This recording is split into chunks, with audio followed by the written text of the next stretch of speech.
Meus pais me humilharam no meio de todos os familiares, dizendo que eu era um fracassado e uma decepção, e que o meu irmão era o único que deu certo. Então mostrei algo que fez eles calarem a boca. Desde que me entendo por gente, sempre soube que havia algo errado.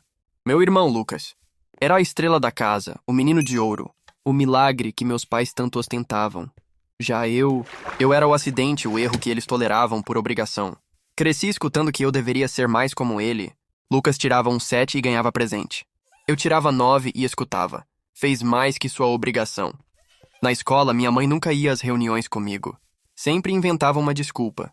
Trabalho demais. Dor de cabeça. Seu pai vai. Mas para Lucas, ela faltava o dia inteiro no emprego só para estar lá, sorrindo como se fosse a mãe do ano. Eu era invisível até quando tentava ser visto. Quando entrei no time de vôlei, ninguém apareceu no meu primeiro jogo. Quando Lucas entrou na banda da escola, fizeram festa, compraram um uniforme novo, convidaram os vizinhos. Aos 12 anos, ouvi meu pai dizer para minha tia no telefone: "Só o Lucas vai dar orgulho para essa família. O outro? Bom, a gente tenta lidar." Eu estava no corredor, com um trabalho de ciências nas mãos, louco para mostrar meu primeiro 10. Voltei pro quarto sem dizer nada. Que orgulho eu poderia dar a alguém que já me considerava um fardo? Na adolescência, as coisas pioraram. Comecei a me destacar nos estudos, mas nunca foi o suficiente. Ganhei uma bolsa parcial para um curso técnico. "Ah, mas o Lucas vai fazer engenharia numa federal", disseram. Tentei meu primeiro estágio e ouvi de minha mãe: "Você devia agradecer por ainda morar aqui. Se fosse para depender de você, estaríamos passando fome." Passei a comer calado, dormir cedo, evitar conversas. Cada palavra virava arma. Certa vez cometi o erro de dizer que sonhava em morar sozinho um dia. Meu pai soltou uma gargalhada tão debochada que até hoje ecoa na minha memória. "Você? Sozinho? Vai morrer de fome no primeiro mês. Se não for o Lucas para te ajudar, você vira mendigo." Ninguém nunca me perguntou como eu estava. Nunca quiseram saber meus planos, meus gostos, meus medos. Quando ficava doente, era frescura. Quando chorava, era drama. Quando calava, era grosseria. E o Lucas? Ah, ele podia errar, mentir, quebrar regras, bater o carro. Tudo era perdoado com um sorriso. Com um "ele é jovem, está aprendendo." Aos 18 tentei sair de casa. Arrumei um emprego simples num escritório e um quartinho minúsculo numa pensão. Quando contei, minha mãe chorou como se eu tivesse matado alguém. Disse que eu estava abandonando a família, que era ingrato, que só pensava em mim. Meu pai disse que eu ia voltar com o rabo entre as pernas em 3 meses. O Lucas só riu, como sempre fazia quando algo me feria. Durou 2 meses. A pensão era infestada de baratas. O chefe abusava da boa vontade de estagiários, e meu salário mal dava para comprar comida. Voltei para casa cabisbaixo. Eles adoraram. Meu pai soltou um "eu avisei" antes mesmo de eu atravessar a porta. Minha mãe fez questão de espalhar para toda a família no almoço de domingo que o pobrezinho não durou nem 3 meses no mundo real. Foi nesse almoço que, pela primeira vez, me chamaram de fracassado em voz alta, na frente de todos. Minha avó tentou me defender, mas foi interrompida por meu pai. "Mãe, não passa a mão na cabeça dele. A realidade é dura e ele precisa ouvir. Esse aí nunca vai sair do lugar." Senti as lágrimas queimando meus olhos, mas não dei esse gosto a eles. Comi em silêncio e saí antes da sobremesa. Comecei a guardar tudo. Cada palavra, cada olhar de desprezo, cada gesto de rejeição. Era como se minha existência fosse uma dívida que nunca poderia pagar. Trabalhei duro, em silêncio. Estudava à noite, fazia bicos aos fins de semana. Enquanto Lucas pulava de curso em curso, de namoro em namoro sendo sustentado, eu subia degrau por degrau, sangrando por dentro, mas seguindo. E foi aí que, anos depois, recebi um convite para mais um grande almoço em família. Já não morava mais com eles, graças a um esforço quase sobre-humano. Estava melhor financeiramente, mas fingia estar na mesma para não levantar suspeitas. Nesse dia, algo dentro de mim dizia que seria diferente. Levei minha velha pasta de couro, dentro dela um envelope.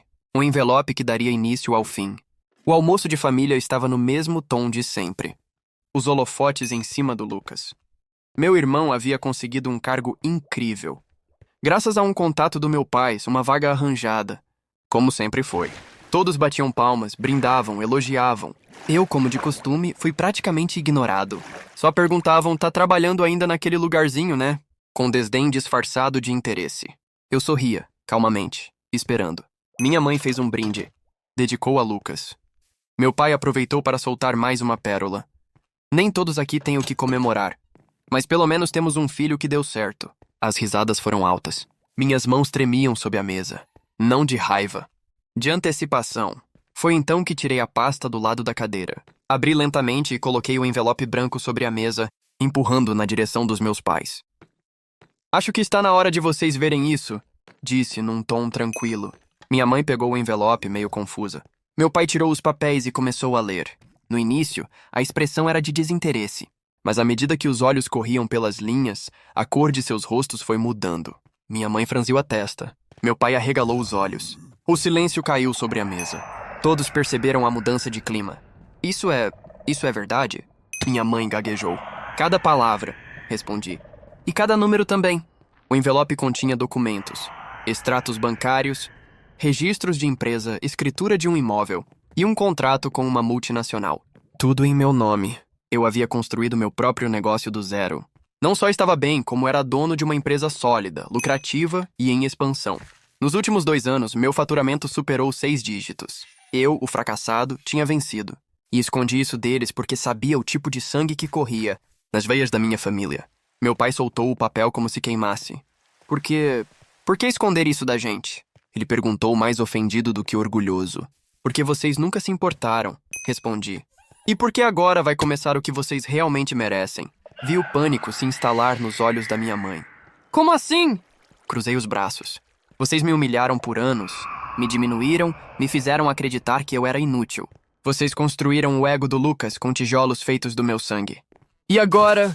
Agora vocês vão pagar cada centavo de dor que me causaram. Isso é ridículo, disse Lucas, rindo nervoso. Tá se achando o vingador agora? Olhei direto nos olhos dele. Ridículo é um adulto mimado. Sustentado pelos pais aos 32 anos, se achando o centro do universo. Mas não se preocupe, maninho. Você também vai sentir a queda. Me levantei. Peguei a pasta. Esse foi o último almoço que fui convidado como escada pro ego de vocês. Da próxima vez que ouvirem meu nome, será através de um advogado. E saí, deixando o silêncio mais ensurdecedor do que qualquer grito. Naquela noite comecei os primeiros passos da minha vingança.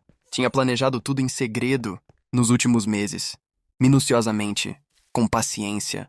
Sabia de cada dívida que meus pais escondiam, cada favor que deviam, cada contato influente que usavam para limpar a imagem do Lucas. Sabia do falso currículo, que ele enviou para a empresa onde foi indicado, e que tudo aquilo era uma farsa montada por meu pai para fingir sucesso. Comecei ligando para essa empresa do Lucas, anonimamente, claro, enviando documentos que provavam que o diploma dele era falsificado, comprado online, e-mails falsos usados para preencher requisitos. Uma semana depois, ele foi dispensado discretamente, por cortes internos. Mas eu sabia. Eles sabiam. A segunda parte foi com meu pai. Ele mantinha negócios paralelos em nome de terceiros, inclusive um com um amigo antigo que devia favores a mim, e não a ele.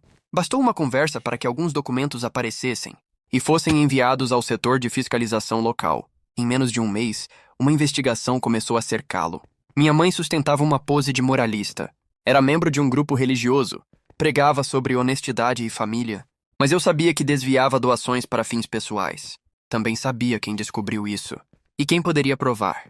Bastaram 3 conversas. 3. E o escândalo começou a circular em mensagens anônimas entre os membros do grupo. Eles tentaram me ligar. Mandaram mensagens. Primeiro em tom de surpresa. Depois de súplica. Por fim, de ameaça. Ignorei todas. Era só o começo. Curta, comente e adicione aos favoritos para a parte 2.